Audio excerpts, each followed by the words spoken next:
সূরাতুল কাহাফ 25 নম্বর আয়াত।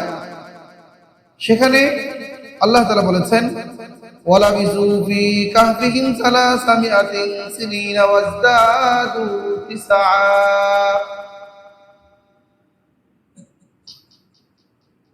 ওয়ালাবিসু ফি কাহফিহিম, এখানে ওই গুহাবাসী আসহাবুল কাহাফ যারা নিজেদের ঈমান রক্ষার জন্য, তারা রাজা বাদশার বংশধর ছিলেন, কিন্তু তারা শিরিক, প্রতিমা পূজা এগুলোর থেকে নিজেকে রক্ষার জন্য তাদের সব কিছুকে ত্যাগ করেছে, আল্লাহ তাআলার জন্য হিজরত করেছে।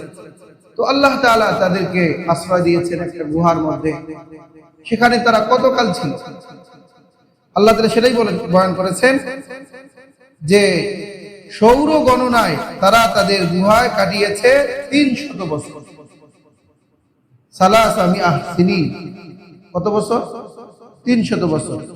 ওয়াজদাদু তিসআ, আর আরো তারা 9 বছর অতিরিক্ত ছিল। এই 9 বছর যেটা হলো চন্দ্র গণনায়, তাহলে সৌর গণনায় 300 বছর, চন্দ্র গণনায় তারা আরো তার সাথে যে 9 বছর, 900 না বরং 9 বছর যোগ করেছে। কারণ যে সৌর বছর হিসাবে আমাদের 365 দিনই কি হয়? 1 বছর হয়।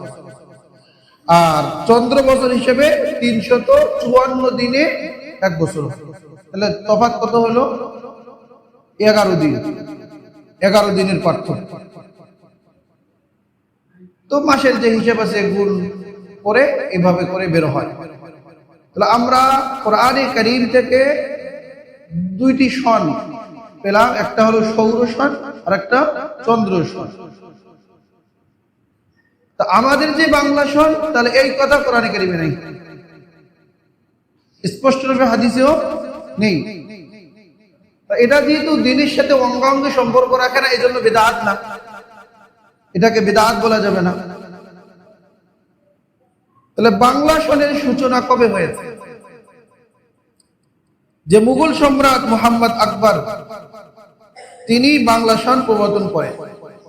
মূলত যে প্রশাসনিক এবং অর্থনৈতিক সুবিধার জন্য তিনি এই কাজটা করেছেন, কিছু হিসাবপাতি করার জন্য। তো বাদশাহ আকবর সিংহাসনে আরোহণের বছরকে ভিত্তি করে তিনি তার রাষ্ট্র কায়েম করার পরে তিনি সিংহাসনে আসন গ্রহণ করেছেন। আরোহণের বছরকে ভিত্তি করে যে 1556 খ্রিস্টাব্দে বাংলা সনের প্রচলন করে, তখন থেকে বাংলা সনের হিসাব শুরু করে।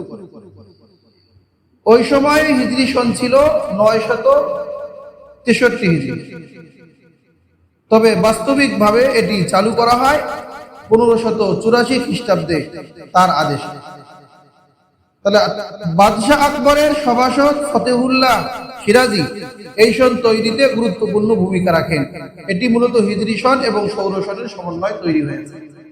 তাহলে তিনি যদিও বাংলা সন প্রবর্তন করেছেন, কিন্তু তার কাজ কর্ম সবকিছু হয়েছে কি সৌর সন এবং হিজরি সন, চন্দ্র সন হিসেবে।